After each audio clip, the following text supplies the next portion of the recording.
I promise after this, you will never walk out of the store with the wrong watermelon again. I grew up with a garden. I grow tomatoes, cucumbers, parsley. I eat what I grow with my own hands. But watermelons were always a mystery to me. Because you can't tell from the outside. You'd have to cut it open to know. And they don't let you do that at the store. Then I realized you actually can tell without cutting it open. If you know exactly where to look. Today I'm going to show you exactly where. These are the same methods I use both at the grocery store and in my own garden to know when it's time to pick. Ready? Let's go. First method, the sound test.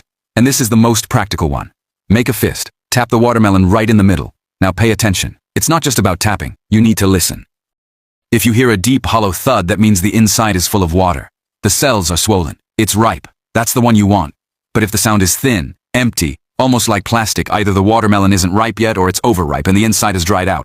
Neither is what you want. Let me tap 2 different watermelons right now. You'll hear the difference yourself. Did you catch that? The first one deep and full. The second one hollow and thin. That's all there is to it.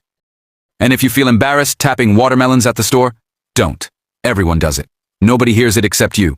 Second method. Flip the watermelon over and look at the bottom. You'll see a yellow or white patch there. This is called the field spot. It's the side that rested on the ground while the watermelon was growing. While the watermelon sits in the field soaking up sun, one side presses against the soil. That side doesn't get direct light.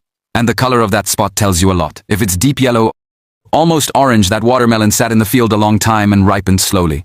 That's the one you want. If it's white or very pale yellow, it was harvested too early. Picked before it was ready so it would look nice on the shelf. But it never fully sweetened. Look at these 2 watermelons right here. See the difference? One is deep yellow, the other is almost white. Which one do you think is sweeter? That's right, the deep yellow one. Every single time. Third method is simple, but most people skip it. Compare the weight. When you see 2 watermelons that look about the same size, pick them both up. Which one feels heavier? That's the one you take. Why? Because the weight of a watermelon is directly connected to its water content. Heavier means more water. More water means juicier and sweeter. A light watermelon has either dried out or never fully developed inside. If you pick it up and think, not sure, put it back. That's how I do it every time I go to the store now. I grab 2, I feel the weight, the heavier one goes in the cart. Simple. And here's a bonus, this works for cantaloupe too. Same exact rule. Last tip. And this is the one most people get completely backwards. You pick the shiniest, smoothest watermelon in the pile, right? It looks beautiful, it must be good. Wrong. It's actually the opposite. A watermelon that's too shiny and looks almost artificial was usually harvested early. It was selected for shelf life, not taste. It never got the chance to fully sweeten. A watermelon that looks matte, natural, slightly rough, that once stayed in the field long enough and ripened the way it should. Dull on the outside, sweet on the inside. One more thing. If you see white streaks or faded patches on the skin, that's not a bad sign. That's actually a sign of ripeness. Don't look for the most beautiful watermelon. Look for the most natural one. One more bonus tip. This one almost nobody talks about. Look at the stem of the watermelon. If the stem is dry, brown, and curled, that watermelon fully ripened in the field and naturally detached on its own, and that's what you want. But if the stem is still green and fresh looking, it was cut off too early. It wasn't ready yet.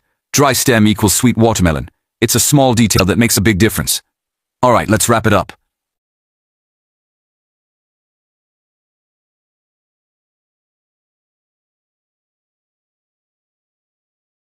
When you walk into the store, do these 5 things. First, tap and listen. A deep thud is good. Second, check the bottom. A deep yellow field spot means it's ripe. Third, compare the weight. The heavier one wins. Fourth, look for matte skin, not shine. And bonus, check the stem. Dry stem, sweet watermelon. Try these 5 things just once. I promise you, you will never bring home the wrong watermelon again. Now I want to ask you something. Did you already know any of these methods? Let me know in the comments. And if you have a trick I didn't mention, share it. I'm genuinely curious. Next video, I'm opening up a watermelon I harvested from my own garden. I used all of these methods to pick it. Let's see how it turned out. Stay tuned.